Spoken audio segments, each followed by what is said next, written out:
Auth66, a return of the Amanda. I don't even know what day it is. I know I'm getting close to the end. This was a longer break than usual. I did warn you that I was going to probably be taking a break because of an event and also just the type of stuff I had on my plate at the time. Today's Monday, so I think this post is supposed to be spicy. I'm going to go with that this time. Today's topic is a bit of an interesting one. I choose to talk about expectations. I think there's like a saying that says like the expectations are the root of all evil or something like that. And I think that's probably a little dramatic. But I think what expectations are healthy as long as they're communicated. You know, as an employer, I have to communicate my expectations to my team. I have to communicate to clients what they can expect from me. And during that process, it's the job to continue to do that. And what is the spicy part of today is something that I've seen in my tenure in operations, in tech specifically, for quite some time, which is this idea that the most important thing is to fix what's in front of me. I need to put my head down and fix it. And arguably, fixing is important. But it isn't the most important thing. At the other end of the problem, there is a business that is suffering an impact. And they have no concept as to how long this could take. Is it going to be quick? Is it going to be longer?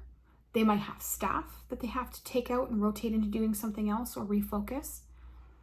And the one thing that every service department should be doing is when something's going on, communicate how long it'll be before you get back to someone, how long something might be down, or what's going on as it's happening.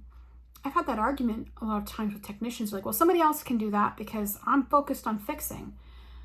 But if somebody else does that, they're not the ones that are interfacing with the problem. So then you run into like, what kind of information is the client getting? It really is best for the technician to be giving that information. And it doesn't have to be onerous. It doesn't have to be every 15 minutes or whatnot. You know, I like to say 4-hour increments could be good if we're dealing with, you know, not necessarily an entire business down. We should be working in 1-hour increments depending on what's going on.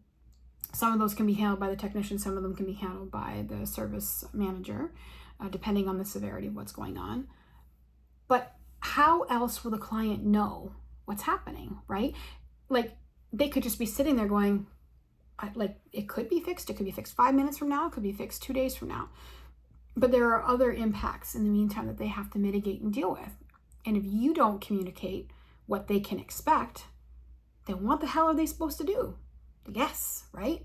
And their guess might be very wrong and might have financial implications. So, you know, expectations are actually important in my book. There's something where we can't necessarily guarantee how long it'll be to resolve something, but we can tell you how much time is going to elapse before we reach back out and give you an update or give you progress on what's happening.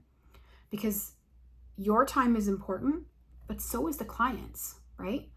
And they won't have any concept unless you communicate where you're at. The journey could be 15 steps, but if you can say we're, you know, just on step 2, they understand from that point. If you've told them there's 15 steps, there's a ways to go, and they can make decisions that you may not conceptualize on their end from there. So that's my thing for today. Communicate. Even if you don't want to, pick up the phone, let somebody know what's going on. Even if you look at it as an inconvenience, it's only an inconvenience to you. And there's another really great saying that's out there, which is like, and I hope I say it right because I want to do it justice. Don't let your inconvenience become the client's inconvenience. We can't tell ourselves that it's so important that we do that we have to put ourselves above the client. Because without clients, we don't have work to do. Without technicians, without staff, we don't have anybody to serve clients. But it is a reciprocal relationship, and we need to understand how that plays its role. I don't think I'll ever truly give like a very spicy take where I'm like aggressive about it, but this one's one I feel really passionate about. There's nothing that frustrates me more than someone says, we're working on it. Yeah, no shit, you're working on it. You should be working on it. That's what you're supposed to do. But what are you doing, right? It could be this amount of time. I will come back to you even if I don't have an answer within the next 2 hours. That's how you can communicate to me that you understand that what's happening is important to me and that you know there's a business impact and that you're going to let me know what's going to happen. Even if it takes 45 days for it to be fixed at that point, as long as there's communication, you'd be surprised how that really takes down people who are angry from being irate. Because in the end, most people are angry because they don't have knowledge on what's happening. And that can really solve a lot. See you guys tomorrow.